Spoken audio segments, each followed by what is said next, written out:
Ministerio Público concurre el día de hoy. Buenos días, señoras fiscales, están ambas. Buenos días.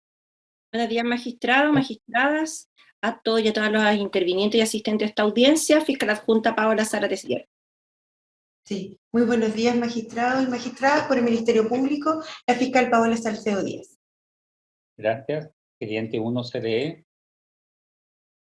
Magistrado, buenos días, sus señorías. Buenos días a todos los intervinientes. Javier Indo Gallegos, por el Consejo de Defensa del Estado.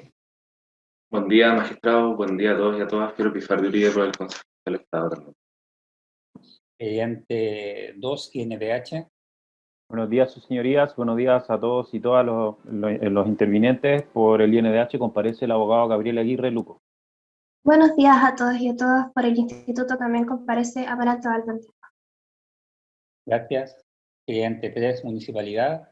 Buen día, presidente, sus señorías y a los demás, por la Municipalidad de San Bernardo, Sebastián Rosas. Gracias. Expediente 4 Agrupación.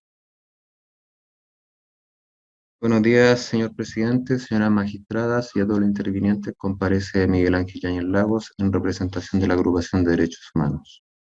Gracias. Expediente 5 Víctimas. Muy buen día, juez presidente, buen día, magistrado, buen día a todos. Comparece María Alejandra Arriaza Donoso, abogada en representación de la víctima. Gracias. Defensa, buenos días.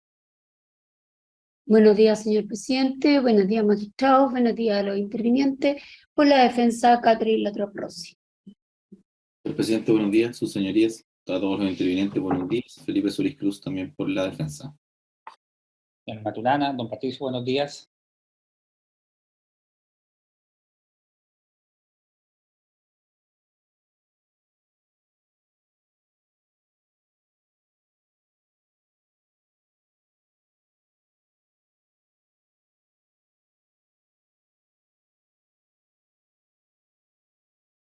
Muy amable. Estamos escuchando las réplicas. Tocaban los 10 minutos que había pedido la municipalidad. Escuchamos entonces a la municipalidad en su tiempo. Magistrado, fueron 15. 15. Los 15 minutos entonces. Disculpe, señor querellante. Vamos con los 15 minutos de... Sí, presidente, quiero decir primero que me adhieron todas sus partes lo relatado por el Ministerio Público, el Consejo de Defensa del Estado y el Instituto Nacional de Derechos Humanos. Al escuchar el día de ayer el alegato de la defensa cuando dice que prácticamente niega los hechos probatorios que fueron entregados por parte del Ministerio Público y a la vez también desconoce la labor que realiza la Policía de Investigaciones como un ente preparado, como una policía que está dedicada especialmente a la investigación de los delitos, y a la vez también se desconocen académicos connotados nacionales que entregaron las pericias correspondientes. Eso demuestra lo complicado que eventualmente está la defensa en este juicio. Negar la experiencia del señor Maturana, que tiene 16 años de servicio, es insultar a todos nuestros intervinientes con la inteligencia de que no vamos a desconocer esos 16 años, sino él no era un carabinero normal, no era un carabinero recién egresado. Presidente, el señor Maturana tenía 16 años de servicio y la característica era un oficial de carabinero, era capitán, tuvo una formación de 4 años como oficial para llegar a ser lo que hoy en día en su momento fue. Entonces, el desconocer la experiencia del señor Maturana como un carabinero simple y normal no lo es así. No lo es así. Él recibió una instrucción, una formación de 4 años y eso quedó demostrado con su hoja de vida y con la declaración que él también dio.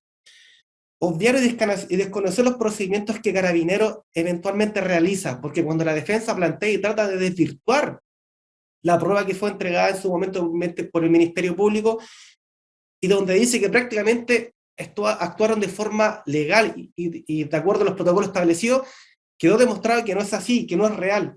Toda la carencia de fundamentos que ha entregado la defensa demuestra que no se siguió el instructivo correspondiente y mera la normativa internacional que fue aportado tanto por este querellante como el querellante de la agrupación de Salvador Allende. El aportar como medio probatorio solamente la versión por parte del señor Maturana y no aportar la cámara que él andaba aportando, porque a través de los medios probatorios que entregó el Ministerio Público, a través de los videos, de los fotogramas, se aprecia la cámara del señor Maturana. Inflige gravemente un principio de economía procesal, el cual hubiese generado menor costo para el Estado, hubiese generado menor tiempo para los magistrados y los querellantes, y hubiese eventualmente ya solucionado y hubiésemos dilucidado si eventualmente hay culpabilidad o no en este proceso. Entonces, el generar un gasto al Estado, el irrogar un tiempo que no debiese haber sido, evidentemente este actuar infringe en la infracción del principio de economía procesal. Eso no demuestra otra cosa más que es un principio de mala fe lo que se ha generado en este juicio y en este lato y extenso proceso.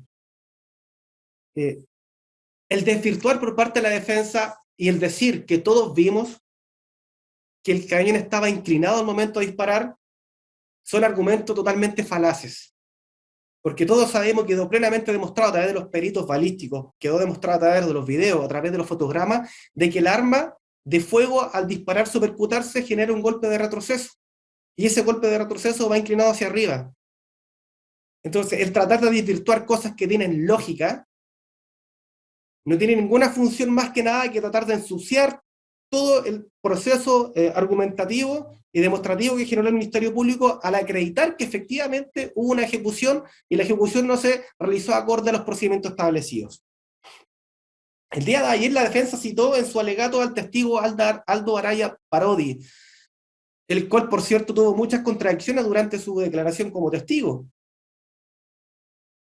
Pero también es importante mencionar que en la declaración del señor Aldo Araya Parodi, no obstante, dice cosas muy ciertas que van apegadas al ordenamiento nacional como internacional. Que las armas de fuego, especialmente lo que tiene que ver con las carabinas lanzagases, no deben ser disparadas en sectores domiciliarios o sectores residenciales. Y eso lo dijo textualmente el señor Parodi. Y eso viene automáticamente a ratificar los principios establecidos tanto en la forma de uso del arma de fuego, en lo que tiene que ver en la etapa gradual referente al orden público, como también los principios que enuncié en mi alegato de clausura referente a las normativas dictadas por la Organización de Naciones Unidas, donde dice que hay principios que tienen que ser respetados, y son el principio de precaución y necesidad. Y también yo alegué que la ONU, dentro de sus argumentos que había entregado el año 2020, referente a los principios y referente a la normativa y recomendaciones que hay que aplicar en estos tipos de actos, estaba el uso de fuerza en situaciones específicas, y narraba que en ciertas ocasiones, si no se ocupan los principios correspondientes, tanto en el ámbito nacional como en el internacional, pueden resultar personas heridas gravemente. Porque hay personas que son transeúntes que pueden circular, personas anexas a lo que estaba sucediendo y pueden resultar gravemente heridas. Y eso pasó con el caso del joven turco, Abduyayasa, y el caso de Fabiola Campillay, porque iba caminando ella y se dirigía a su laboral.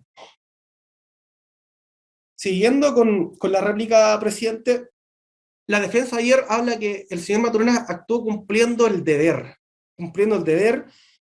y prácticamente lo plantea como un accidente de responsabilidad penal. Y también anuncia el artículo 150 letra D, el cual no estaría bien aplicado. Pero todos estamos claros que la circular 1832 de Carabineros habla cuál es el procedimiento, habla que su calidad de funcionario público debe respetar cierta normativa nacional e internacional, cosa que en este caso no se hizo. Es importante, magistrados, que las fuerzas de orden y seguridad deben tener una evaluación superior a la de cualquier persona, y por una sencilla y lisa razón, y esa razón es porque ellos portan armas de fuego. Y el funcionario público, en este caso el carabinero, al portar un arma de fuego, se supone que ellos tienen un entrenamiento capacitado para saber ponderar, para saber evaluar y para saber qué es lo que está ocurriendo y cuándo utilizar esta arma de fuego que puede generar diferentes tipos de consecuencias. Cuando plantea la defensa que el artículo 335 del Código de Justicia Militar prácticamente lo exime o lo inhibe eventualmente de poder llevar o acatar una orden para desarrollar cierta acción en su deber de servicio, omite eventualmente que el mismo artículo 335 establece que si el oficial eventualmente dicta una orden y esa orden puede generar o puede a través de esa orden resultar graves males o pueden haber órdenes que vayan en contra de la razón, el funcionario se puede retrotraer y puede increpar y puede hacer eventualmente suspender el cumplimiento y informar a la persona que está a cargo. Lo puede hacer, le puede decir, yo no voy a hacer porque con eso pretendo evitar males mayores, pretendo evitar desarrollar una labor que no tiene ninguna razón, y por eso, evidentemente, la acción del señor Maturana no es coherente, no es plausible, y eso quedó relatado en los testigos que relataron circunstanciadamente todo lo hecho, todo lo que se había dado en la prueba que entregó el Ministerio Público. Señor presidente, señores magistrados, el tratar de desvirtuar y de menospreciar a la Policía de Investigaciones, el tratar de desvirtuar y menospreciar a los informes periciales emitidos por científicos connotados en nuestro país, y el tratar de desvirtuar la lógica circunstanciada que fue entregada por los testigos, la cual fue ratificada y fue ordenada en su momento, no tiene ningún asidero, no tiene ninguna lógica, solamente son argumentos falaces que tienen como finalidad contaminar el proceso probatorio. Eso sería, presidente. Muchas gracias. Gracias a usted. Continuamos entonces, vamos a seguir el mismo orden que tuvimos en los alegatos de cierre. Sigue ahora la víctima. Y le recuerdo a todos los intervinientes que faltan, víctima, agrupación y defensa, que traten de ser lentos, pausados. La misma consejo que se le daba a los testigos y peritos para que podamos ir tomando apuntes de lo que usted dice. Cliente 5, víctimas, la escuchamos en sus 20 minutos. Muchas gracias, juez presidente. Durante el alegato de clausura de la defensa, pudimos oír como en reiteradas oportunidades se cuestionaba la prueba rendida en juicio, señalando que fue frágil, que fue débil, que fue insuficiente. Obviamente no compartimos esa afirmación, y su señoría, durante este largo juicio, habrá apreciado directamente a los múltiples peritos que declararon, a los testigos, apreció la prueba documental y los otros medios de prueba. Esta prueba abundante, sólida, vertida por profesionales con trayectoria destacada, permite concluir cada uno de los hechos expuestos en la acusación. Por otra parte, la defensa señala que el elemento contundente que lesionó a la señora Fabiola Campillay pudo ser la lacrimógena, pero pudo ser otro, e insiste con la teoría de las piedras, basándose fundamentalmente en el peritaje realizado por la doctora Zeta, quien señaló que podía ser cualquier elemento contundente, que no se requería una alta energía, que no habían quemaduras los datos de atención de urgencia. Sin embargo, discrepamos también de esa aseveración o de esa afirmación. La defensa incluso citaba que a raíz de las preguntas realizadas a la doctora Patricia Negrete y a la doctora Vivian Busto, ellas también, luego de la insistencia, habían señalado que podía ser una piedra. Sí, magistrado, lo dijeron, es efectivo. Sin embargo, agregaron que debía ser lanzada con alta energía, dijo la doctora Patricia Negrete. Y explicó por qué, y cuál era la dinámica, y de dónde se recibía el impacto. Por su parte, la doctora Vivian Busto también dijo que podía ser una piedra, pero dijo que requería una energía mecánica, su señoría. Eso no es cualquier energía, no es cualquier piedra lanzada. El médico Patricio Muñoz Vargas también hablaba de alta energía y lo asimilaba en el caso de una piedra, porque caía de una pasarela, es decir, actuaba la fuerza de gravedad y además la persona debía ir en un vehículo en movimiento. También hablaba entonces de una alta energía, algo más allá de lo habitual. Que la doctora Carmen Cerda señalara que no habían quemaduras y que las lesiones no habían causado un daño neurológico, su señoría, es algo incomprensible. Es incomprensible, su señoría, porque ustedes tuvieron la oportunidad de conocer los datos de atención de urgencia, tanto del Hospital Barros Luco, del Hospital Parroquial, la ficha clínica de mi representada desde el 27 de noviembre del 2019 a abril del 2020. Vieron los informes, pudieron apreciar una radiografía o un escáner en 3D del cráneo me representaba y el daño que tenía. Esta lesión, su señoría, se califica como una Lefort 2, es una lesión directamente en su rostro, es directamente en la parte sobre la boca y a la altura de los ojos. Se asimila a un triángulo invertido, su señoría. Triángulo invertido que es capaz de destruir la piel, los huesos blandos y los huesos duros también, su señoría, porque desplazan los huesos hacia atrás. Su señoría, pudimos oír a los peritos cómo explicaban, fundamentalmente el médico Carlos Yarur, que explicaba que esta fractura llegó a la base del cráneo, que dejó expuesto a un medio ambiente, que se pudo contaminar. Posteriormente, el doctor que la trató en el IST, el neurocirujano, señaló que efectivamente había filtración de líquido encefálico. Tuvo que ser sometida a 2 operaciones a cráneo abierto, uno a los 10 días y otro al año siguiente. Padeció de meningitis, además, su señoría. ¿Cómo no va a haber daño neurológico? Tuvo pérdida sensorial, vista, olfato y gusto. ¿Acaso eso no es un daño neurológico serio? ¿Eso se puede causar efectivamente con una piedra? No, su señoría. En tercer punto, me quiero hacer cargo de lo dicho por la defensa. Y me llama la atención el intento que hiciera de invertir los roles, de cambiar los papeles, de víctima a victimario, de victimario a víctima. Y lo digo, su señoría, porque expresamente la defensa señaló que el acusado ha debido soportar el peso del Estado en su contra, que el aparato estatal pasó por encima de Maturana como una aplanadora. ¿Pero qué significa esto, su señoría?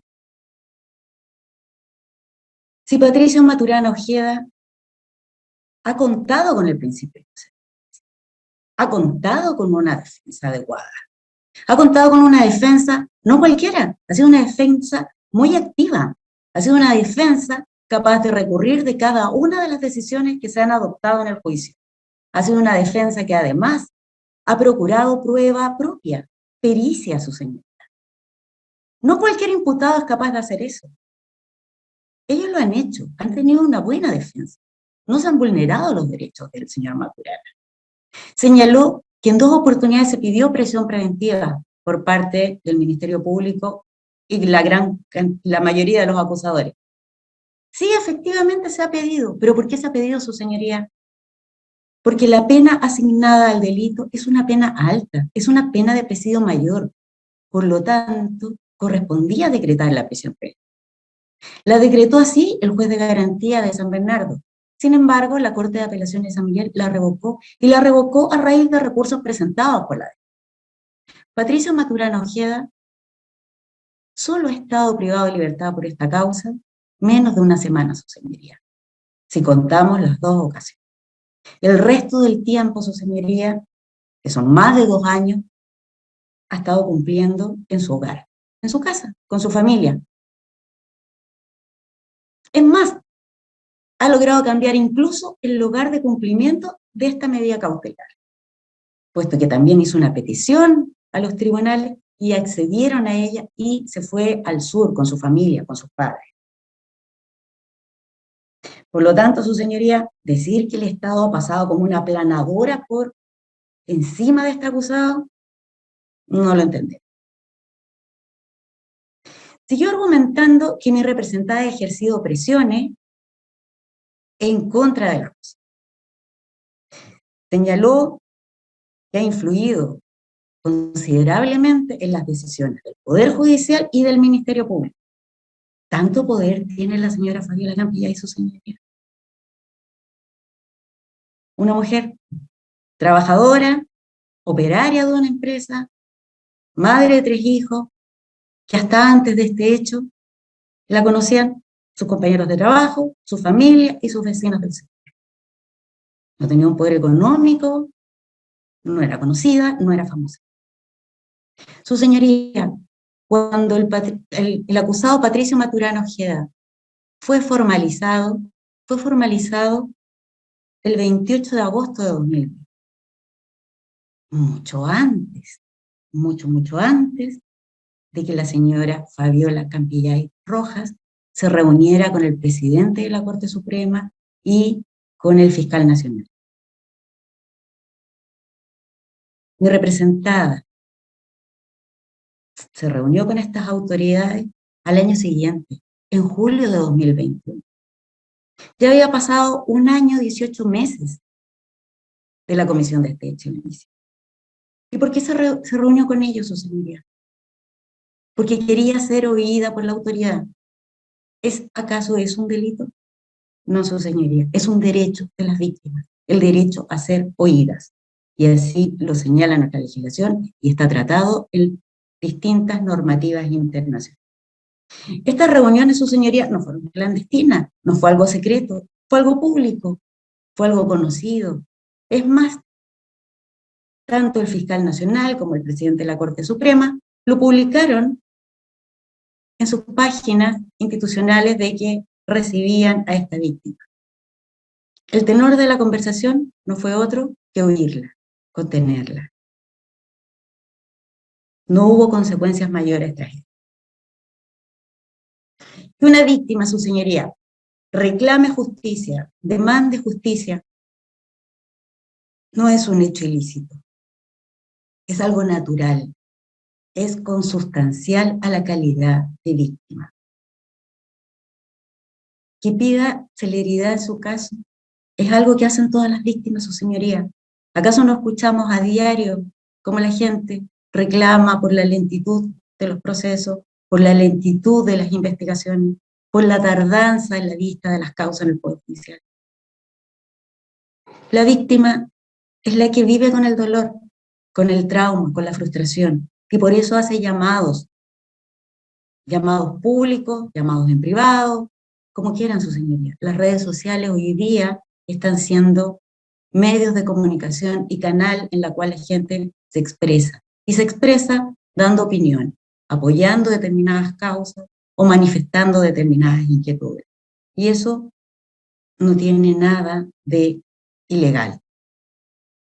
Más aún cuando estamos hablando de un delito que ha sido cometido por un funcionario público.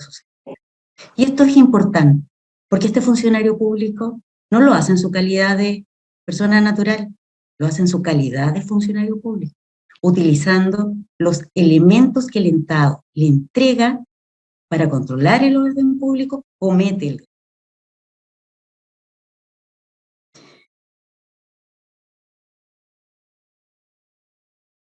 La defensa del acusado, por otro lado, insiste en que este delito es de alta connotación pública, absolutamente mediático, con una víctima protagonista de su propia historia, una senadora que sacó la primera mayoría. Es una causa llena de luces. Pero, su señoría, este caso ha revestido la connotación pública, nacional e internacional que tiene, no es por ese hecho. Este caso ha tenido esta connotación y este tratamiento porque claramente ha afectado a la población, ha afectado a la comunidad nacional e internacional. Este hecho ha ahondado profundo en el dolor de la sociedad. Desde el primer día, su señoría, desde el día 26 de noviembre del año 2019, los medios de comunicación y la comunidad internacional ha puesto los ojos en este caso, porque es un caso gravísimo. ¿Por qué, su señoría? Porque no es un hecho común. No ocurre en el contexto de una manifestación. No ocurre en el contexto de un llamado a una protesta en un lugar en el cual se realizaban habitualmente. Esto ocurre en un sector residencial, donde vive gente, niños, adultos, vecinos. La agredida no es una persona que iba a una manifestación ni estaba siendo parte de ella, iba a trabajar, su señoría. Respecto del daño, ustedes lo saben ya con cabalidad, el impacto que ha causado, no solo en ella, sino que en toda su familia. La señora Fabiola Campillay nació electa salió electa el 21 de noviembre del año 2021. A esa época, su señoría, la investigación del Ministerio Público ya estaba cerrada. No ha influido de forma alguna el cargo que hoy día detenta en la investigación judicial, y estoy segura que no va a influir en la decisión de su señoría.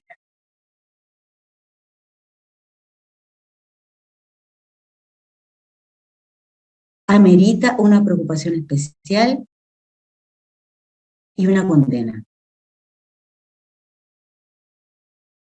La defensa señalaba que hay que separar el caso terrible de la señora Fabiola Campillay del actuar del acusado Maturana. ¿Pero cómo separarlo, su señoría? Si aquí hay una relación causa-efecto directa. Si el acusado no hubiese disparado hacia mi representada en un ángulo inferior al que señalaba la ley, no habría daño. Es imposible separar ambos hechos. De igual forma, su señoría, es importante que tener presente que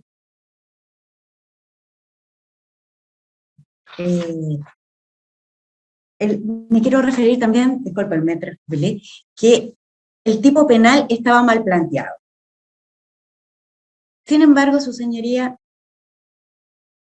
quisiera recordar que esta parte presentó una querella criminal por el delito de apremios ilegítimos con resultado de lesiones graves, gravísimas, el día 3 de diciembre del año 2019. Por los hechos que estaban tipificados en el artículo 150 letra D, en relación con el 150 letra E y el 397 número 1 del Código Penal. ¿Por qué, su señoría? Porque estimamos que ese es el hecho ilícito. Aquí no ha existido una suerte de buscar un delito que tenga una pena más alta para adecuar los hechos y pedir esa pena. No, su señoría. Estamos pidiendo y acusando por ese delito porque es el que corresponde, porque es el que se ajusta al tipo penal. Igualmente, el 28 de agosto del año 2020, el señor Maturana Ojeda fue formalizado por ese delito y posteriormente acusado por el mismo delito. Aquí nadie ha estado jugando a cambiar los tipos penales. Ha existido coherencia desde la querella, formalización, acusación, a la sede en que nos encontramos actualmente, que estamos pidiendo la misma condena. No estamos buscando una pena más alta.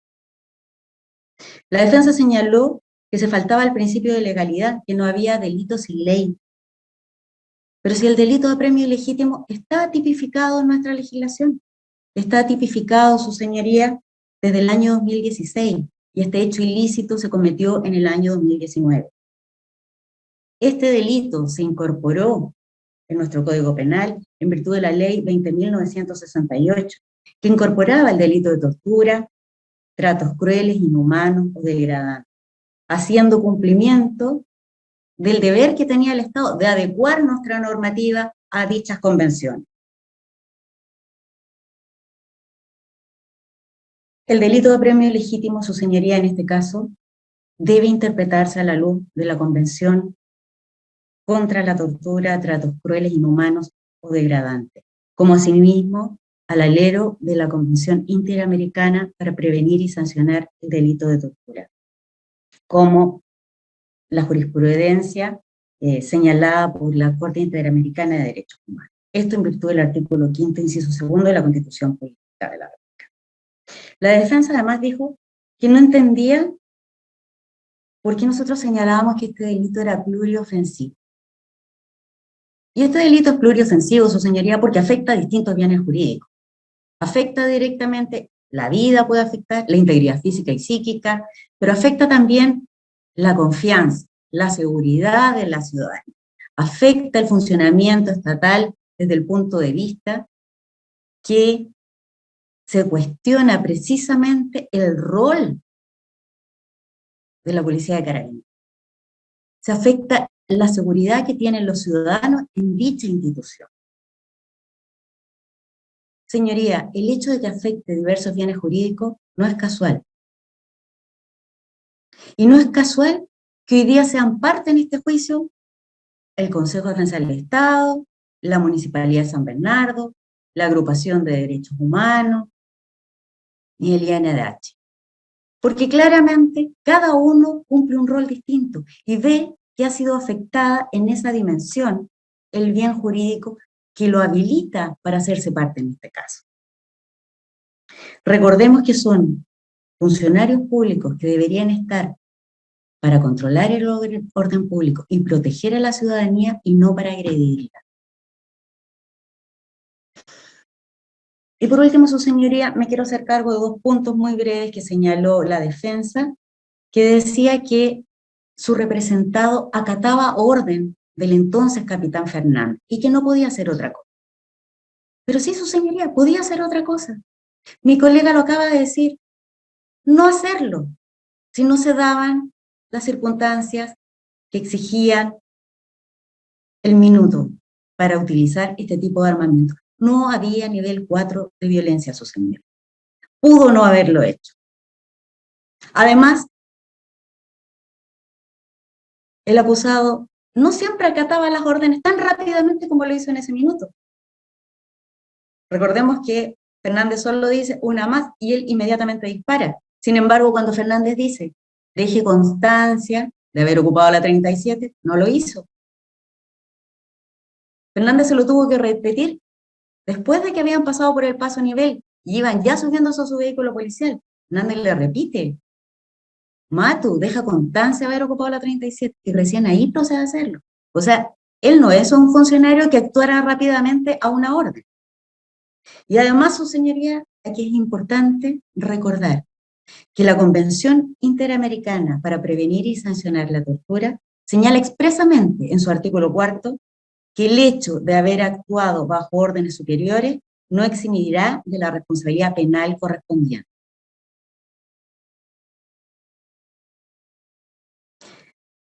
Argumentar que Carabineros estaba sobrepasado durante el estallido social, que hacían turnos excesivos, que no dormían bien, que no se alimentaban, que las jornadas de trabajo eran exhaustivas para tratar de justificar este actuar, es algo que no se puede aceptar. Y esto al alero de la misma convención. El mismo Convención Interamericana nos señala en su artículo siguiente, el 5º, que no se invocará ni admitirá como justificación de delito de tortura la existencia de circunstancias tales como estado de guerra, amenaza de guerra, estado de sitio, estado de emergencia, conmoción o conflicto interior, suspensión de garantías constitucionales, la inestabilidad política interna u otras emergencias o calamidades. Es decir, bajo ningún pretexto se puede justificar un actuar en contra de la ley, los protocolos y los principios que rigen el control del orden público. Eso sucedería. Muy amable, gracias. Ahora sí, escuchamos a querellante 4, agrupación. Muchas gracias, su señoría. Procedo a hacer mi réplica. Perdón. Acá está. Su señoría, este ha sido el primer juicio del estallido social donde se han invocado normas de derecho internacional humanitario.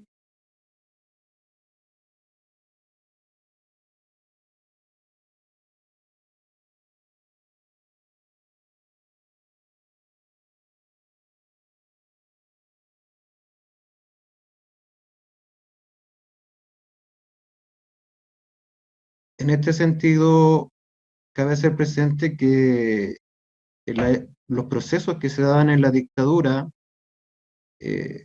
fue llevando diferentes etapas. Primero, los tribunales de justicia en los años 90, respecto a esos delitos, aplicaban la ley de amnistía o directamente la prescripción.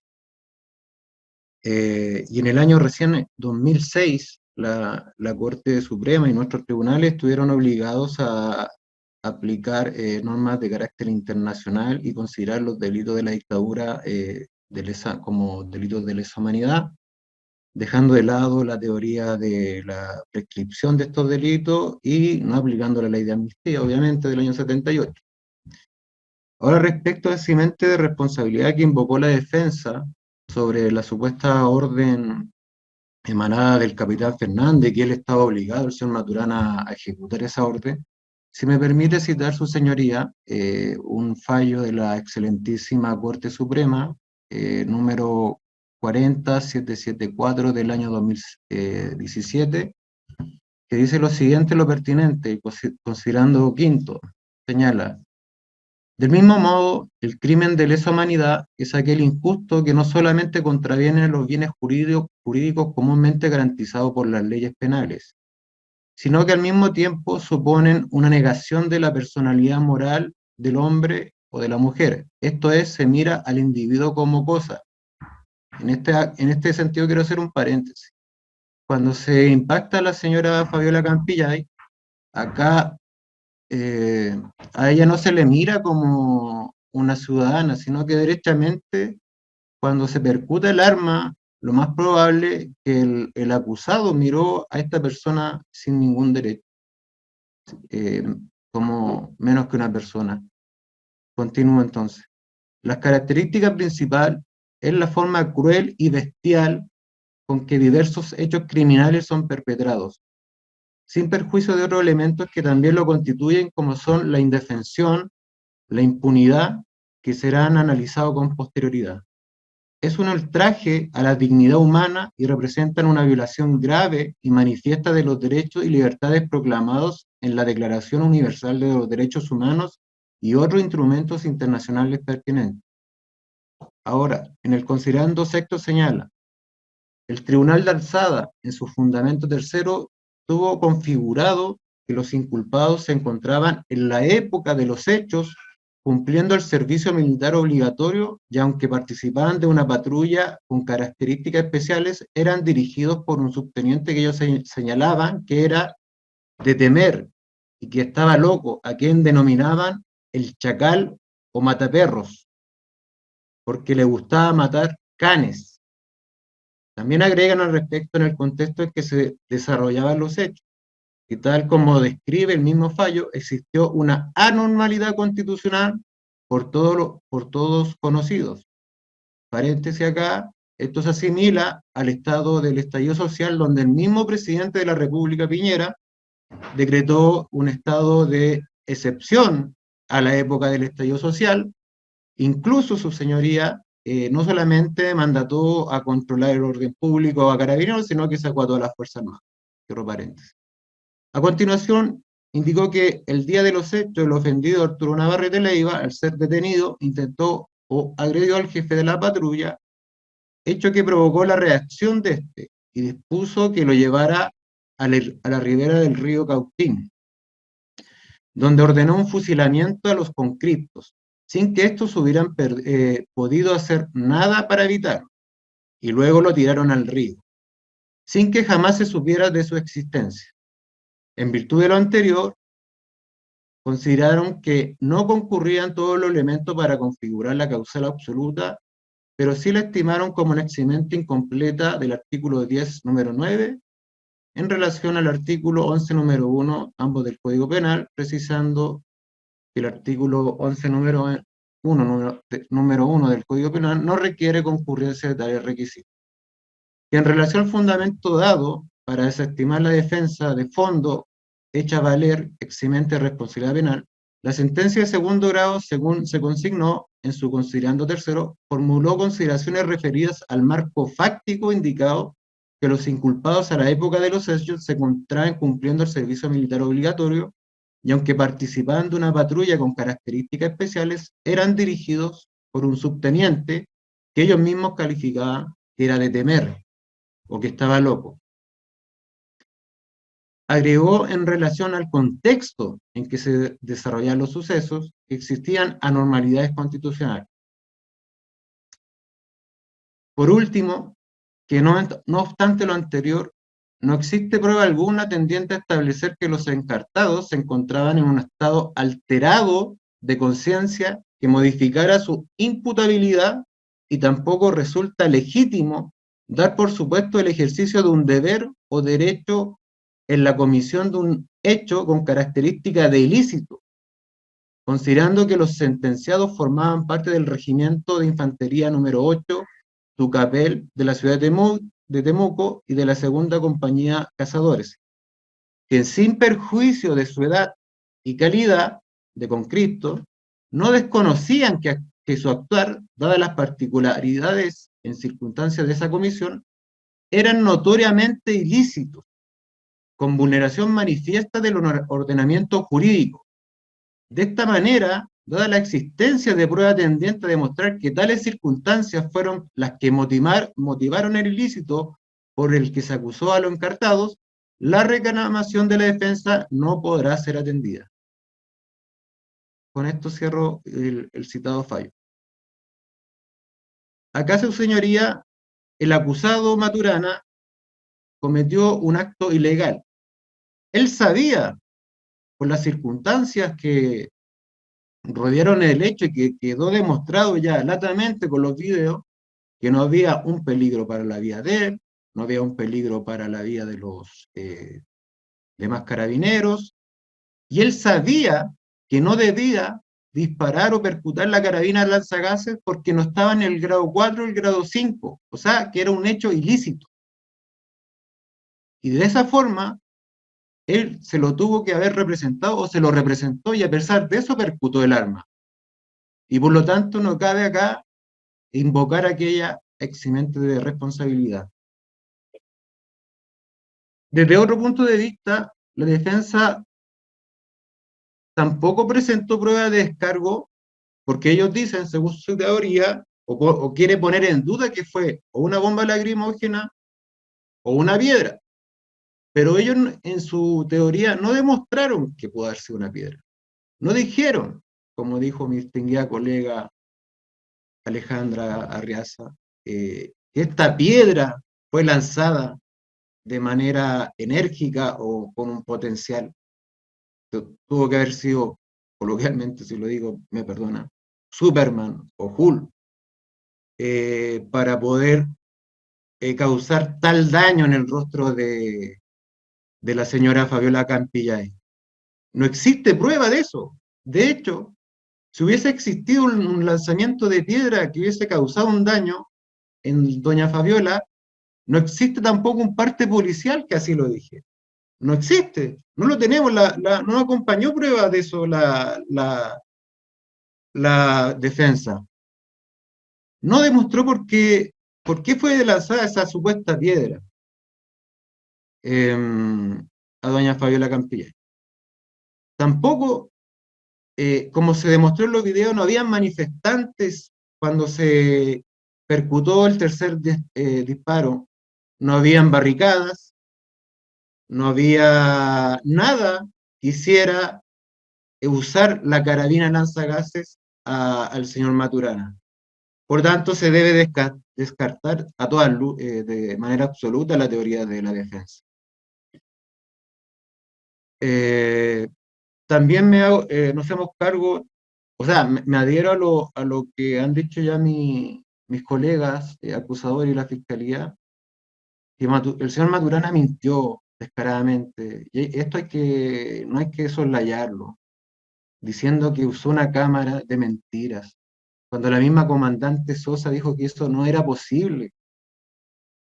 Si él hubiese usado esa cámara como corresponde, y como dijo el colega de la municipalidad, no hubiésemos evitado un juicio de más de 3 meses, porque él, si hubiese sido inocente, como lo dice ser, esa cámara obviamente hubiese demostrado que no lanzó la carabina lanzagases de forma recta.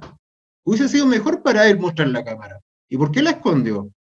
¿Por qué la hace ver como faltando un respeto a la inteligencia de los jueces y los intervinientes? No tiene lógica eso, sus señorías.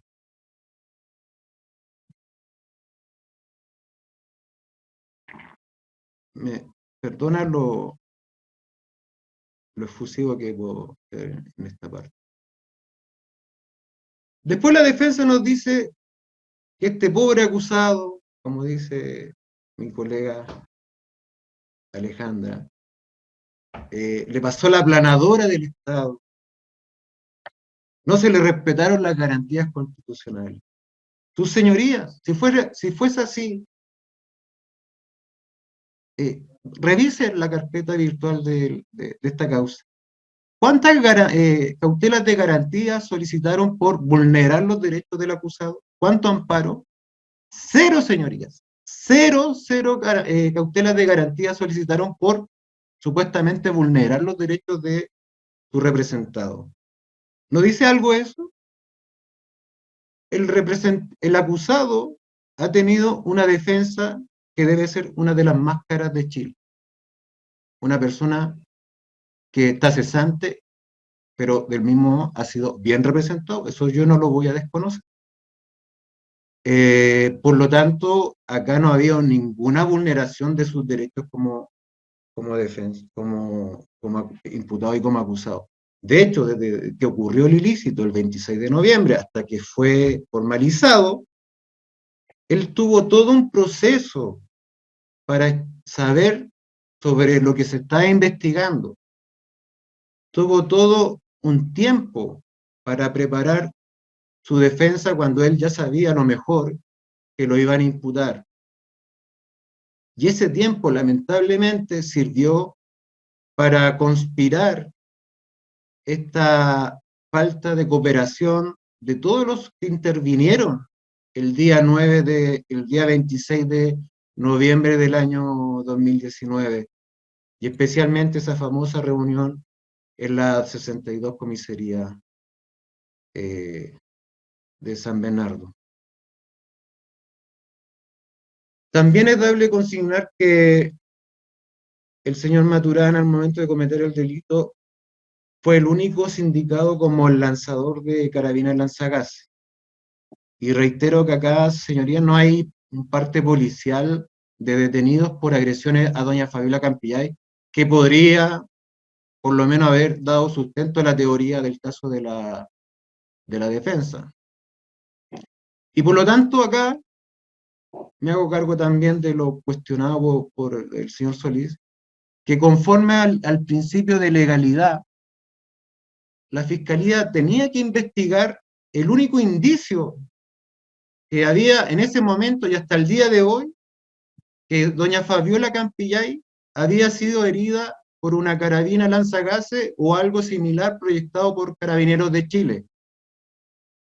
Y cuando dice que el señor Solís, que casi la Fiscalía tenía algún tipo de seco con Carabineros, yo le digo acá, todos somos iguales ante la ley. Según esta Constitución que se quiere cambiar el próximo domingo, en el artículo 19, número 2 de la Constitución Política de la República, dice que todos somos iguales ante la ley. Por lo tanto, siendo civil o carabinero, la Fiscalía está obligada a investigar los delitos por el principio de la legalidad. Acá no hay una persecución especial contra carabineros. Acá hay una persecución contra una persona cuyos indicios dicen que percutó un arma no letal y que dañó a una persona.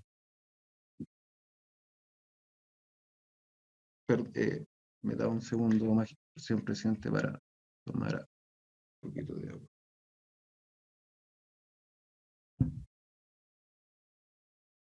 Por último, al señor Solís se le debería aplicar una alerta ambiental, porque el nivel de contaminación que ha tratado de imponer en este juicio ha sido abismante. Y yo jamás lo he visto. Atacando directamente a la fiscal con esa supuesta visión de túnel, cuestionando el principio de objetividad, cuando la defensa ha tenido a disposición toda la prueba de investigación, se han hecho pericias, metapericias. Por lo tanto, acá, su señoría, hay que poner atención a eso. Y por último, señoría, con esto termino. Así como en el caso de Antonia Barra, se dio un enfoque de género al momento de dictar sentencia condenatoria, acá, sus señorías, se debe dar un enfoque de derechos humanos y un enfoque de violaciones graves y permanentes de derechos humanos. como lo invocado en el alegato de clausura, esta parte. ¿Por qué? Porque se comete el delito no en un estado normal de la nación. Por ejemplo, se citó el caso del carabinero que le decían el Paco nazi, que se le condenó a 14 años por tortura. Pero ese hecho fue provocado en una situación normal del país.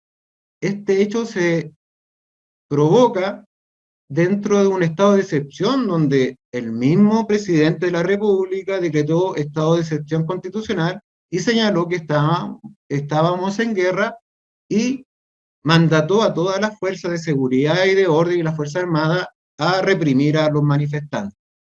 Por lo tanto, el enfoque que se le debe dar a este caso es un enfoque de derechos humanos en relación a los delitos de lesa humanidad, porque como ya lo dije, en el alegato de clausura se dan todos los requisitos para que esta persona, el señor Maturana, sea condenado por graves violaciones a los derechos humanos y por haber cometido delitos de lesa humanidad. Con esto termino, señor presidente, mi réplica. Muchas gracias.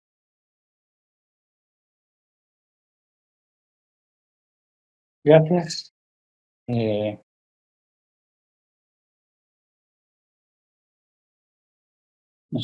Nos queda oír a la defensa en su hora. Señora defensora, la escuchamos. Gracias, señor presidente. Gracias, magistrado. Retomando un poco las alegaciones realizadas el día de ayer y en lo que podríamos decir como conceptos generales, no podemos terminar este juicio sin referirnos a lo señalado por el profesor Curi. En cuanto al dolo eventual, el profesor nos señala que la presencia del dolo eventual debe afirmarse a partir de la representación de una elevada posibilidad de que el hecho típico se realice, lo que denomina la decisión por el resultado. Entonces, sus señorías, tenemos que hacernos una pregunta. ¿Es un 4% una alta probabilidad de que el tipo penal se realice? Evidentemente no. Y nadie se hizo cargo de ese punto. Porque harto escuchamos respecto de cuál era la alta probabilidad respecto de que el disparo se hubiese realizado en un determinado ángulo. Pero eso no es lo mismo. Eso no es lo que estamos discutiendo hoy día. Lo que estamos discutiendo hoy día es cuál es la probabilidad de que se impacte a alguien. Si tomamos la teoría de como nos dijeron los connotados profesionales, hay un 4%. Si tomamos la teoría del físico presentado por la defensa, don Claudio, hay un 3% de probabilidad de impactar a alguien. Entonces, haciendo alusión a lo que tanto hemos escuchado respecto a algunos acusadores, la lógica y las máximas de la experiencia nos dicen que entre un 3 y un 4% de probabilidad no se cumple el principio que nos da o la definición que nos da el profesor Curi respecto de lo que se denomina la alta, elevada posibilidad de decisión por el resultado. Es más, siguiendo al profesor Montt, respecto a la culpa consciente, dice que el sujeto se representa el mal o riesgo, pero confía en que no se concretará. No como el dolo, que pase lo que pase, actuará igual. Entonces, le pido, sus señorías, acá, que pensemos en esos 2 segundos desde la orden, parado detrás de un escudero, sin elementos de mira, con un arma que no hace puntería, que hoy día sabemos que apunta hacia arriba. ¿Cómo se iba a representar un resultado entre el 3 y el 4%? e incluso dejémoslo en el 4%. ¿Qué tenemos entonces? Pareciera ser que lo que tenemos aquí es una infracción de deber, de reglamento, pues según entendemos, acreditó la defensa, no hubo 45 grados. No hemos discutido eso y como tanto se nos llama a no insultar la inteligencia, no hemos insultado la inteligencia de nadie. No hemos dicho que hay 45 grados, sino que creemos que es cerca de 25. Pero haber disparado a ese grado hace imposible el resultado. No porque lo digamos nosotros, no porque nosotros inventemos cosas, no porque nosotros queramos suprimir toda la prueba producida por el Ministerio Público. No, según la misma prueba del Ministerio Público, esto no es posible. Y en este sentido, me permito citar el fallo de la Corte Suprema Rol 2882 de 2017, cuya lectura solicito autorización de este tribunal. Procedamos. Gracias, señoría. Específicamente en el considerando 21, este señala: contribuye a desvirtuar la imputación de dolo eventual la circunstancia de no contarse con antecedentes que permitan avalar la posibilidad de que el acusado habría tenido de anticipar mentalmente la consecuencia dañosa de su actuar, teniendo en consideración que los afectados no se encontraban en la pasarela hacia donde disparó, sino que distantes de ella en una calle lateral, a bastante distancia, y que pese a ello hubiera perseverado en su acción peligrosa, no importándole lo que ocurriera. Por el contrario, del mérito de la causa, aparece que el acusado debió representarse la posibilidad de que su acción crearía un riesgo para terceros, actuando con negligencia al creer que con ello nada ocurriría, desatendiendo las condiciones del lugar en que se encontraba, y resolvió que el resultado dañoso del actuar del encausado, es decir, la muerte y las lesiones ocasionadas, son el resultado de la imprudencia temeraria del acusado provocadas por el actuar imprudente, siendo correcta su calificación por los jueces del grado como cuasi delito de homicidio y cuasi delito de lesiones respectivamente. Este fallo, su señoría, viene a ratificar que el no representarse, debiendo hacerlo, la posibilidad de que una acción ocasione un riesgo para terceros, al desatender las condiciones en que se encuentra el actor, corresponden a un caso de culpa inconsciente y no de dolo eventual, por la falta de representación, que es elemento cognitivo insoslayable para la concurrencia de este último y que se encuentra ausente en aquel.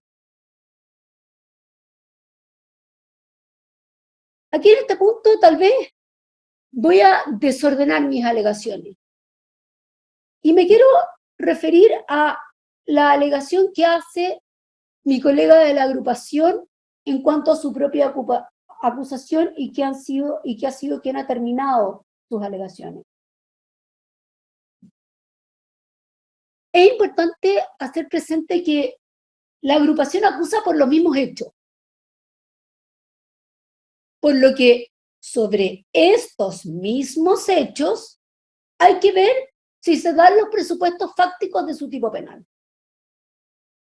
La propia norma invocada en su artículo primero y segundo, señala, y me permito leer el artículo primero: constituyen crímenes de lesa humanidad los actos señalados en el presente párrafo cuando en su comisión ocurran las siguientes circunstancias: que el acto sea cometido como parte de un ataque generalizado o sistematizado contra una población civil; B, que el ataque a que se refiere el numerando precedente responda a una política del Estado o de sus agentes, de grupos armados, organizados que, bajo la dirección de un mando responsable, ejerzan sobre algún territorio un control tal que les permita realizar operaciones militares o de grupos organizados que detenten un poder de hecho tal que favorezca la impunidad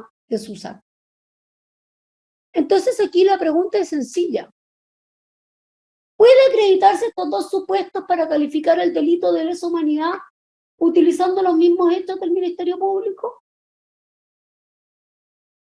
La respuesta claramente es no. La segunda pregunta que se debe hacer es que si usamos los mismos hechos que el Ministerio Público, ¿qué prueba adicional se rindió para acreditar la sistematicidad? Ninguna. ¿En qué parte de los hechos que imputa el querellante siquiera se habla de todo esto? En ninguna parte. Desde esa perspectiva, respecto del tipo, aquello no resiste mucho análisis en cuanto a la imputación y por lo tanto desde ya solicitamos sea desestimada. En cuanto a lo que dice que aquí hay un ataque personalizado en contra de la fiscal. No hay un ataque personalizado en contra de la fiscal. La fiscal representa un órgano del Estado, que es el Ministerio Público, que debe regirse por un principio, el principio de objetividad, que debe conducir su investigación. Un ataque directo y personalizado, que no es de lo que se trata este juicio, es llamar a una alerta ambiental. Eso es un ataque personalizado. Cuando nos dicen que somos todos iguales ante la ley, es efectivo. Somos todos iguales ante la ley, pero no somos todos iguales cuando una persona enfrenta el poder punitivo del Estado en su conjunto a través del Ministerio Público y sus órganos auxiliares, y en este caso incluso a través de organizaciones y entidades que también representan en el Estado, como ha sido en esta causa, y como son los tres querellantes que están presentes hoy día. Cuando nos dice que no hay un lanzamiento de piedra, o por qué fueron lanzados, o que no habría manifestantes, la verdad es que de nuevo, no nos podemos hacer cargo de la prueba vertida en juicio si la queremos suprimir. No nos pueden decir que no había ninguna razón para que los funcionarios estuvieran ahí. No nos pueden decir que no habían manifestantes. No nos pueden decir que no habían arrojamiento de piedras. No nos pueden decir que nada estaba pasando. Porque eso todos lo vimos. No solamente lo vimos en los exiguos videos que grabaron durante el tiempo en que efectivamente se accionaron o se desplegaron las policías en acciones concretas, ya sea para replegar, ya sea para contener. Lo vimos desde un agente independiente. Lo vimos desde la llamada de los funcionarios de Metrotren, quienes piden auxilio por cuanto está detenido el Metrotren y hay arrojo de elementos contundentes que se mantienen hasta el final. Que no haya habido, o sí haya habido, una piedra que fue o no fue percibida entre los disparos, eso es otra cosa. Pero de que habían manifestantes en Ángel Guido con Fermín Vivaceta, que como dijo uno de los funcionarios, le habían ganado la posición a Carabineros, eso es indiscutible.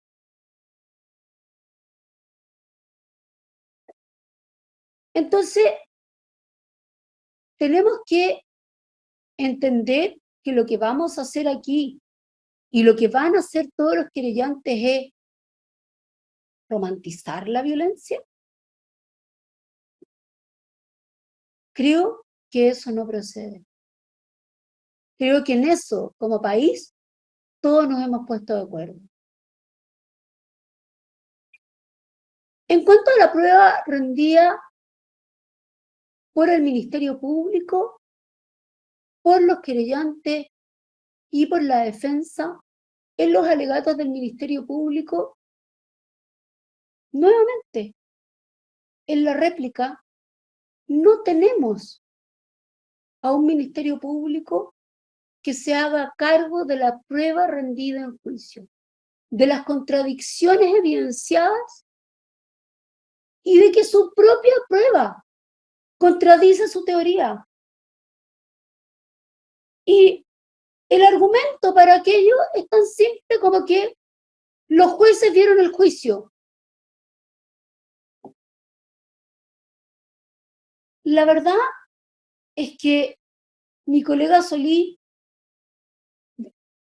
señaló en su alegato de clausura que el Ministerio Público no se hizo cargo de la prueba porque aquello no le era conveniente. Y creo que después de las réplicas, esto se ve ratificado de manera evidente y la omisión se hace flagrante. No es efectivo lo que señala la señora fiscal en cuanto a que no se habría referido al momento anterior ni posterior para establecer el dolo. Pues en su clausura señaló textual y nuevamente le pido autorización, señor presidente, para leer. Sí, ningún problema. Abro comillas. Dije que teníamos que fijarnos en la conducta anterior para el establecimiento del dolo en los hechos. La conducta al momento. Podríamos decir que el señor Maturana estaba nervioso al momento de disparar. Podríamos decir que se encontraba sobrepasado y por lo tanto se descontroló el armamento. No lo posicionar, estoy citando textual, no lo pudo posicionar. ¿La gente se le venía encima? No. Tuvo la oportunidad de reflexionar con todo el tiempo posible de cómo realizar este disparo. No hubo un temblor. No estaba lloviendo, nos dijo. Nadie lo empujó. No llevó a la gente encima. Entre primer y tercer disparo no se establece la existencia de ningún elemento contundente lanzado desde la población hacia los funcionarios policiales, ni mucho menos elementos incendiarios, ni mucho menos un elemento con arma de fuego. Tuvo la posición de tener la concentración para realizar adecuadamente el disparo. No estaba siendo presionado en ese momento, es decir, fue un acto deliberado de disparar hacia las personas de manera horizontal. La conducta posterior es indiciaria de lo mismo. Por lo que cuando decimos que efectivamente nos debemos concentrar para determinar cuál es la circunstancia que este tribunal debe determinar y la Fiscalía en su réplica nos dice otra cosa, pues estamos hablando de lo concreto. Asimismo, señoría, tampoco se refiere a la duda razonable, a la falta de corroboración ni a la vulneración de garantía que en nuestra opinión la Fiscalía propició, prefiriendo ignorarlo. ¿Por qué? Porque no le conviene. Porque no es cualquier vulneración de garantía. Y porque, contrariamente a lo que nos dice el Instituto de Derechos Humanos, las garantías son relevantes. Por ellas debe velar el Estado en un sistema de garantía. Por ellas debe velar el Ministerio Público Por ella incluso debe velar uno de los intervinientes que la desecha con un desdén y un desparpajo que causa asombro para ser un funcionario de derechos humanos. Porque hasta donde entiendo, más allá de buscar un resultado en una causa,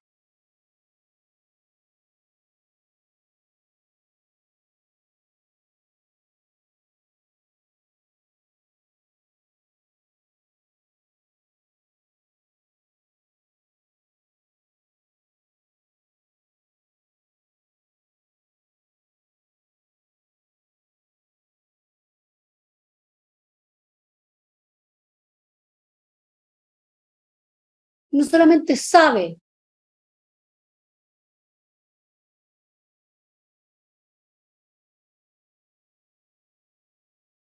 Recording in progress.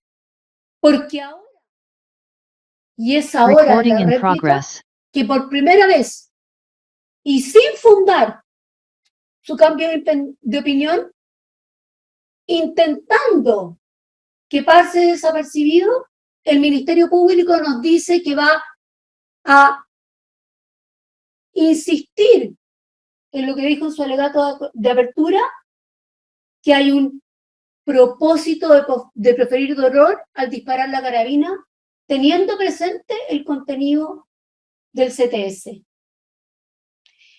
Y esto nos lleva a una apreciación de los hechos efectivamente del duelo eventual. Así lo señala en el minuto 4.44.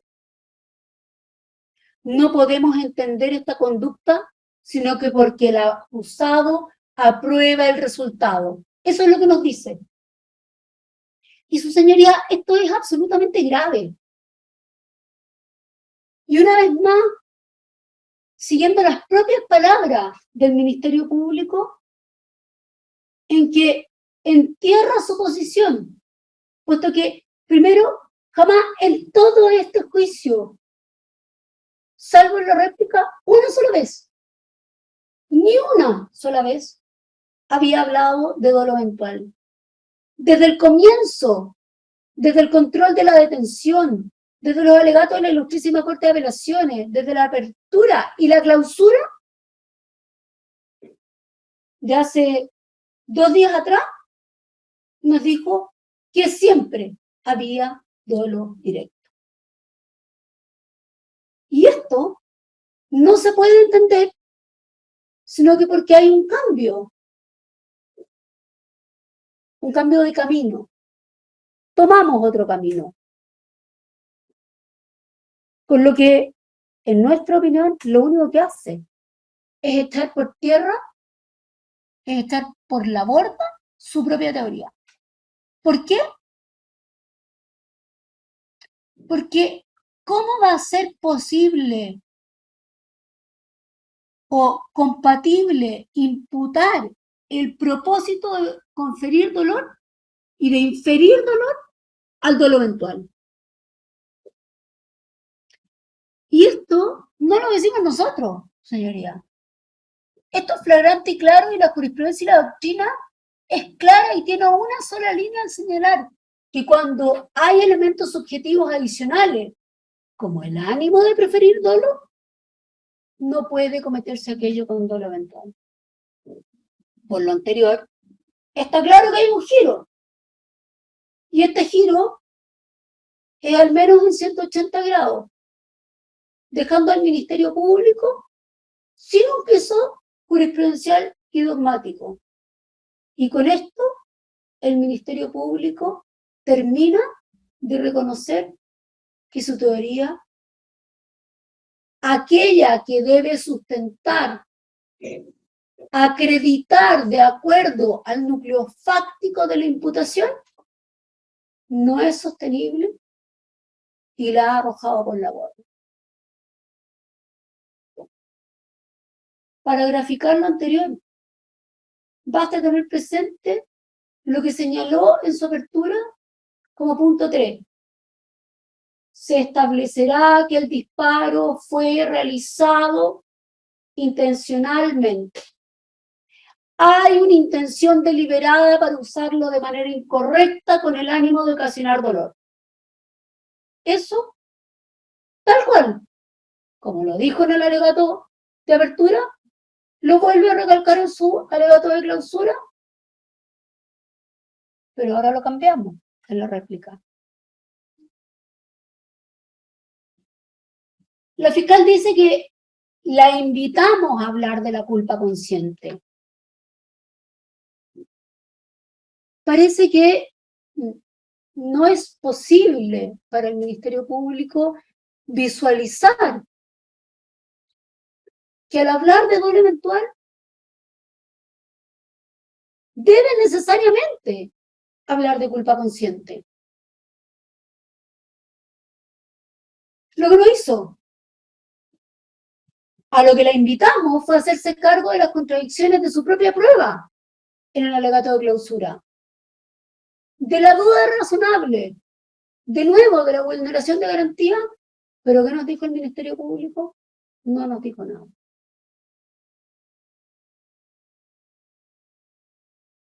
Por su parte, el Ministerio Público, escuchamos en gran parte de su alegación que intenta justificar la contradicción brutal y abismante, esos dos abismos que hay entre la contestación de la demanda civil y la querella penal. Y nos dice que ello se debe a una comparecencia obligatoria del fisco. Pero aquí lo que se está haciendo es crear la falacia del hombre de paja.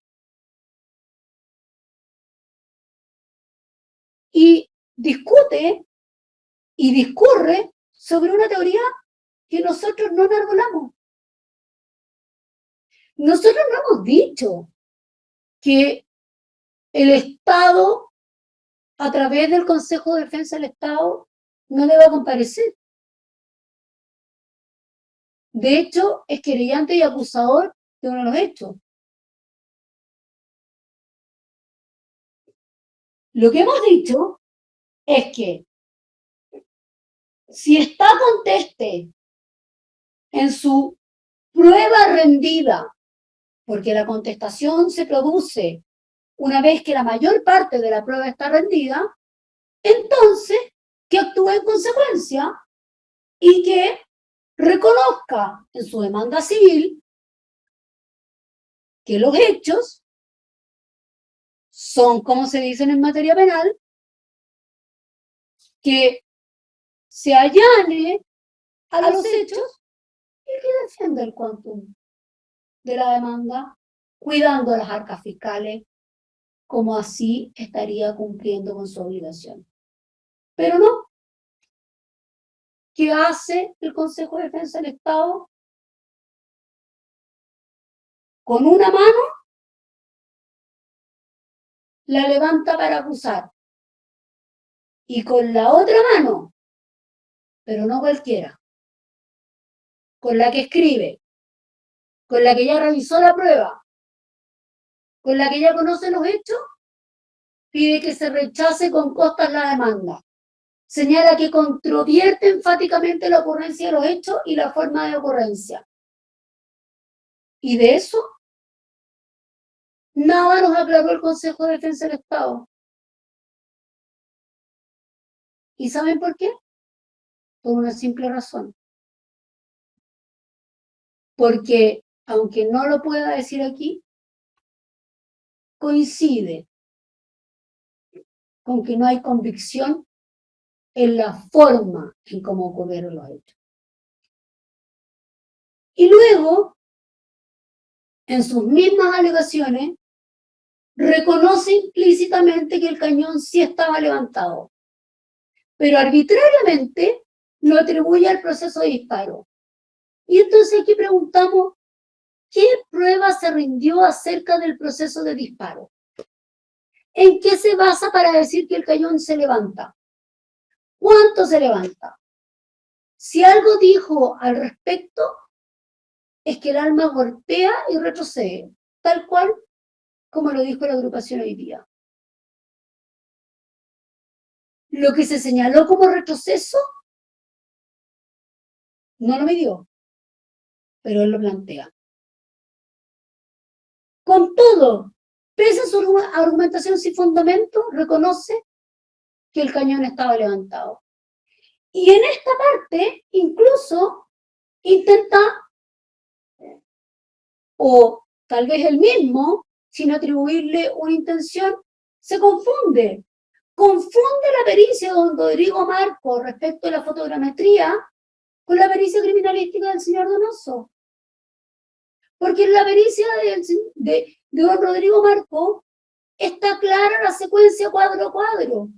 Está absolutamente claro la imagen cuando se produce la deflagración y está clara las siguientes imágenes y está claro cuando ya se ha producido ella. Y está claro todo el trabajo que se hizo que determina efectivamente que el cañón estaba inclinado. Y eso no solamente, este reconocimiento trae un tema, un asunto a discutir en este juicio. Trae un elemento fundamental. Trae un elemento que está en el núcleo fáctico de la imputación del Ministerio Público. ¿Y qué tenemos respecto de ese elemento, de ese núcleo fáctico de imputación que establece que se disparó en línea recta a menos de 10 grados? Solo tenemos la fotogrametría, porque lo que tenemos es una pericia inversa. Dimos por cierto que algo había ocurrido y para que eso ocurriera teníamos que establecer cuál era la condición probable en un 4% de que se pudiera disparar. También nos dice que es falso que los acusadores hayan señalado que se disparó a la cara. Pero de nuevo, no quiero ser reiterativa y como tanto les gusta decir, hablar de insultar la inteligencia, todos lo escuchamos. La querellante por la supuesta víctima lo dijo en la clausura. Actuó directamente dañando a la señora Campillay, le disparó directo a la cabeza. Eso dijo textualmente la querellante. ¿Hoy día no nos va a decir lo mismo? Nos dijo que lo hizo con el propósito de proferir dolor en su acusación.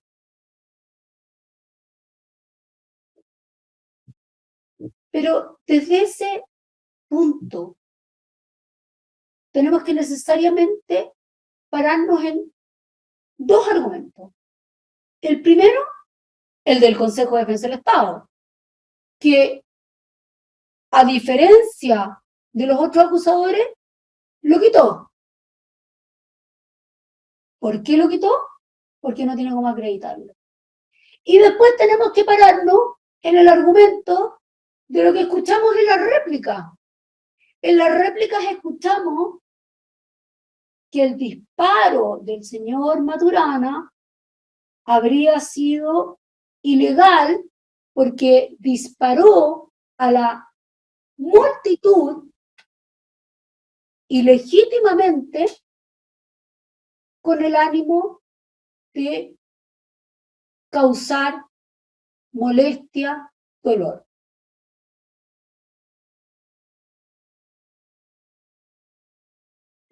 Y entonces quiero recoger esa argumentación que nos dice que, hecha por el Ministerio Público, que incluso, con mucho respeto digo, la lleva al extremo junto a los acusadores con el fin de seguir estigmatizando con un derecho penal de enemigo a decir que si las carabinas lacrimógenas no tienen otro propósito que proferir dolor y malestar, ergo, ese era el único propósito del señor Maturana cuando dispara, vamos a sostener que entonces todas las carabinas lanzagas lacrimógenas, están diseñadas para aquello. ¿Vamos a sostener esa argumentación? Bueno, entonces le tengo que preguntar que bajo qué argumento y bajo qué teoría, si no es esta que he dicho, de una visión de túnel, de un derecho penal del enemigo, los otros 4 funcionarios que dispararon con el ánimo de proferir malestar, dolor a los otros funcionarios, no están en este juicio hoy día. Eso no se entiende. Es más, cuando se habla de la reputación, de la importancia de la pericia de los profesores de la Chile y de lo relevante de las mismas, incluso de lo bien que se hizo la campaña escogiéndose a un tirador humano porque era lo más parecido para reproducir el hecho, como dijo el Instituto Nacional de Derechos Humanos, me pregunto si tuvimos tiempo, el Ministerio Público tuvo el tiempo de, junto a sus auxiliares, recurrir a la Universidad de Chile, no sabemos cómo, eso ya es un hecho asentado. Definir cómo se hacía la pericia, tampoco sabemos cómo, porque la minuta desapareció, o al menos no está registrada en la causa. Buscar a un funcionario del grupo de redacción con amplia experiencia, como se dijo, para que fuera un tirador experto. Buscar, como ellos dicho, como se dijo en el juicio, las condiciones perfectas para el disparo. Entonces, recoger la frase de don Claudio, también profesor de la Universidad de Chile, que dice, ¿por qué no dispararon a 50,6 metros? ¿Por qué no hicieron la prueba completa? ¿Por qué nos quedamos entregados a una simulación que pese a todo entregaba un 4% de probabilidad? No lo hicieron porque aquí había un solo objetivo. El objetivo era buscar la respuesta que se quería que permitiera imputar a Maturana. No olvidemos que tal como dijo el funcionario de Derechos Humanos, la prueba se coordinó la primera semana de marzo. El 4 se retiraron las granadas. El 5 de marzo se le tomó declaración a Maturana. El 6 se hizo la primera prueba experimental.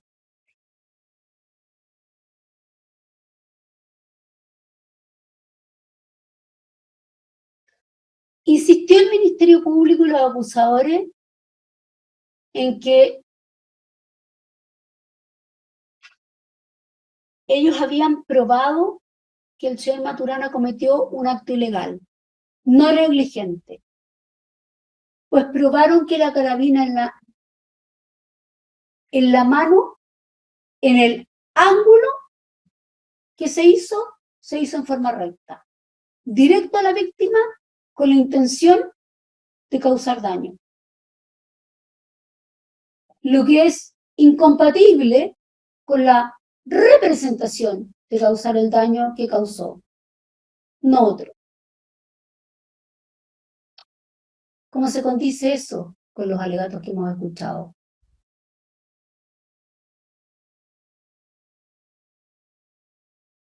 Parafraseando a mi colega Solís, que parafraseó a los profesores Horvitz y López, no es la historia o la versión que más nos guste.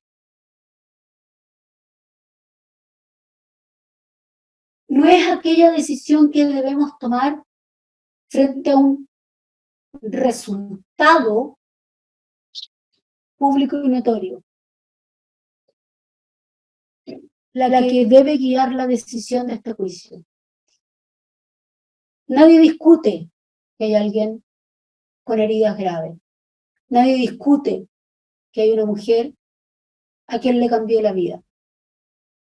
Lo que este tribunal le pedimos que analice es si es la teoría de los acusadores derribaron la presunción de inocencia, superaron la duda razonable, no solo respecto de cómo ocurrieron los hechos en ese minuto. Adicionalmente, respecto al ángulo de disparo, las circunstancias que motivaron el actuar de Carabineros y todo lo que ello implicó. Y creemos que aquello no está despejado. Pero con todo, su señoría, si ustedes creen que pese a todo, el Ministerio Público superó ahora en esta nueva teoría del dolo eventual junto a los querellantes, la duda razonable, y que los hechos han logrado derribar la presunción de inocencia, creemos que en esa hipótesis me parece relevante traer a la vista el artículo 150 letra E, número 3. ¿Y por qué aquel artículo? Porque si estamos hablando de dolo eventual, estamos hablando de culpa con representación. No necesito seguir haciendo el análisis para decirle que aquello nos lleva a un cuasi delito. Y me parece que aquello, no obstante, entender que con la prueba de cargo no hemos superado el estándar de la duda razonable. Después de este extenso juicio, en el que le agradezco a el señor Yáñez el reconocimiento respecto a la labor que ha hecho esta defensa, creemos que la labor que ha hecho esta defensa ha dado cuenta que no se ha superado la duda razonable, que no se ha derribado el principio de la presunción de inocencia, que no se ha acreditado el núcleo fáctico de la imputación tal cual como ustedes lo tienen a la vista. Que ello debería implicar necesariamente una condena, pero de no ser así, la hipótesis del artículo 150 letra E número 3 debería ser la considerada para este tribunal. Muchas gracias. Gracias a usted, defensa. Han terminado entonces los alegatos de clausura y de réplica. Vamos a un receso de 10 minutos para que los intervinientes no tengan que estar acá en las cámaras. Vamos a un receso de 10 minutos, 10:50 volvemos para que el tribunal señale cómo va a seguir esta audiencia de juicio oral. 10:50 volvemos. Estamos de vuelta entonces. El tribunal se tomó unos minutos para ver cómo va a continuar el proceso de este juicio y corresponde entonces darle la palabra al señor Maturana porque la ley le da, estamos grabando, ¿verdad? Sí, porque la ley le da a usted, don Patricio, la facultad de decir una última palabra. No es una nueva declaración porque se declara por el riesgo de ser interrogado no solamente por su defensa, que busca la mejor solución para usted de este juicio, sino también por el Ministerio Público y los 5 querellantes. Si quiere decirle algo a la sociedad, a su familia, alguna reflexión sobre lo que ha vivido durante este juicio o esta investigación, o si quiere no dice nada y eso no tiene absolutamente ninguna consecuencia en su contra, don Patricio. Don Patricio, ¿habló con su defensa? ¿No? No he hablado con mi defensa, señor magistrado. Don Patricio, lo vamos a mandar a una sala privada con su defensa primero, para que conversen si quiere decir algunas palabras finales, si quiere decir algo, o si quiere no dice nada. Y como le digo, eso no tiene ninguna consecuencia en su contra. Entonces, perfecto, muchas gracias, señor presidente. Por favor, anfitriona, que vayan 5 minutos, ¿les parece? Como máximo, 5 minutos a sala privada, los 2 defensores con don Patricio. 11:06, volvemos. Ahí estamos grabando. Don Patricio, ¿habló con sus defensores? Sí, señor magistrado. ¿Qué va a hacer entonces? Sí, si usted me lo permite, voy a decir algunas palabras, señor magistrado. a la ley, según lo dispuesto en el artículo 343 del Código Procesal Penal.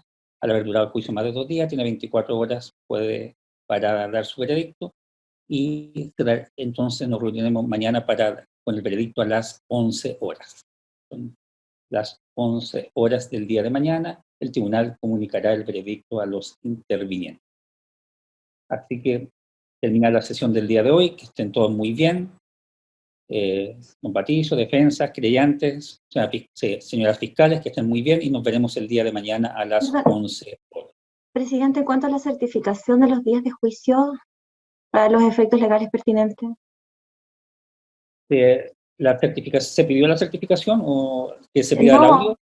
Exacto, ¿no? Que quede constancia, claro.